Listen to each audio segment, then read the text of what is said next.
अस्सलाम वालेकुम वीवर्स, क्या हाल चाल है। उम्मीद करती हूँ सब खैरियत से होंगे।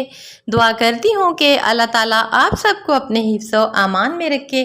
तो प्यारे प्यारे वीवर्स, आज हमारे किचन में बनने जा रही है बहुत ही मज़े की डिश, जो कि हमारे घरों में सब्ज़ी वो वाली बच्चे नहीं खाते, बड़े नहीं खाते। तो हमने इसको इस तरह से बनाना है कि बच्चे बड़े सभी बहुत शौक़ से खाएँगे।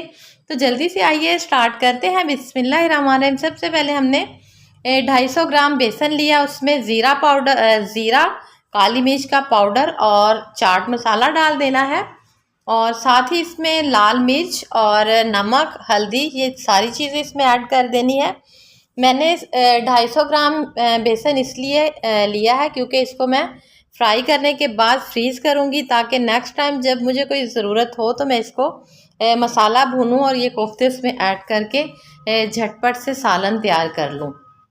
तो आपने अगर थोड़े बनाने हैं तो एक टाइम के लिए बनाने हैं तो आप उसको अपने हिसाब से बस बना सकते हैं। सिर्फ इस चीज़ का ध्यान रखना आपने कि सब्ज़ी और जो बेसन है बस उसका हिसाब पूरा हो। तो उसमें मैंने 1 पाव बेसन और आधा किलो कद्दू लिया है। कद्दू को अच्छे से वॉश करने के बाद मैंने कद्दूकश कर लिया, और कद्दूकश करने के बाद उसका पानी जो है जितना भी है उसको निचोड़कर हमने एक साइड पे रख लेना है, और सब्ज़ी जो है वो इसमें ऐड कर देनी है। और ये अपने पानी में ही बहुत अच्छे से सॉफ्ट हो जाएगा। ये सारा बैटर जो है, इसमें पानी वगैरह डालने की कोई ज़रूरत नहीं। अगर आपने इसको 5 से 10 मिनट इसी तरह छोड़ दिया तो आपका बैटर जो है बहुत ही ज़्यादा सॉफ्ट हो जाएगा और कोफ्ते आप नहीं बना पाएंगे। तो आप देख सकते हैं कि मिक्स करते ही मैंने इसके कोफ्ते बनाकर रेडी कर दिए हैं। और कोफ्ते भी आपने इतनी देर नहीं रखने, आपने साथ ही घी को जो है वो गर्म करने के लिए चूल्हे पे रख देना है, और जैसे जैसे घी गर्म होगा साथ साथ आपने ये कोफ्ते बनाकर उसमें डालते जाना है। और इसको आपने हाई फ्लेम पे कुक करना है, क्योंकि हमने इसको सिर्फ कलर ही देना है। बाकी इसको पकाने का जो काम है, जब हम इसकी ग्रेवी बनाएंगे और शोरबा बनाएंगे तो ये सारा उधर बिल्कुल सेट हो जाएगा। आपने सिर्फ इसको हाई फ्लेम पे कलर ही देना है। आप देख सकते हैं कि कितना कलर इसका प्यारा आ चुका है। साथ मैंने कढ़ाई में प्याज ब्राउन करने के लिए छोड़ दिए हैं।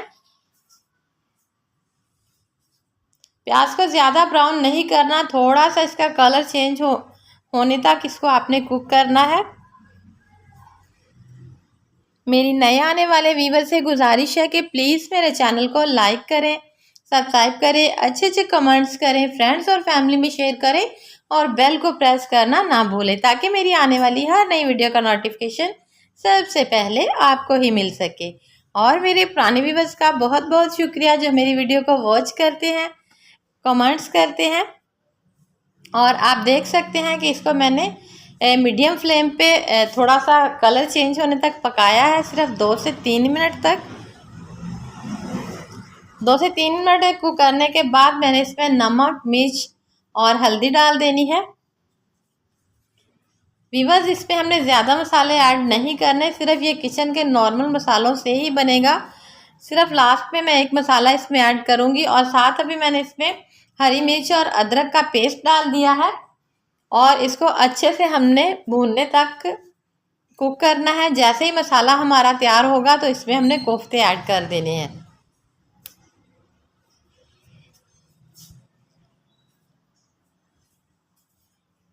और आप कोशिश किया करें कि जैसे ही आप मसाला जो है वो भून लें तो ये जो ग्रेवी है इसकी वो उतार कर सेपरेट रख लिया करें, और सालन पकाने के बाद अगर उस पर आप डालेंगे तो वो बहुत ही मज़े का और बहुत ही खूबसूरत आपका सालन लगेगा।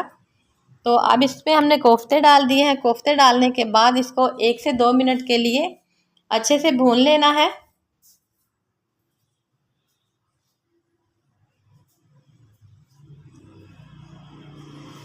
और भूनने के बाद हमने इसमें पानी डाल देना। पानी भी आपने अपने हिसाब से इसमें ऐड करना, और इस बात का ध्यान रखना है कि जैसे ही कोफ्ते पानी में पकना शुरू होंगे तो ये फूल जाएंगे और बड़े बड़े हो जाएंगे, और पानी सारा ये समझ लें कि आपका ख़त्म कर देंगे। तो आपने कोशिश करनी है कि कोफ्ते भी छोटे बनाएं और पानी भी इसमें थोड़ा ज़्यादा डाल दें।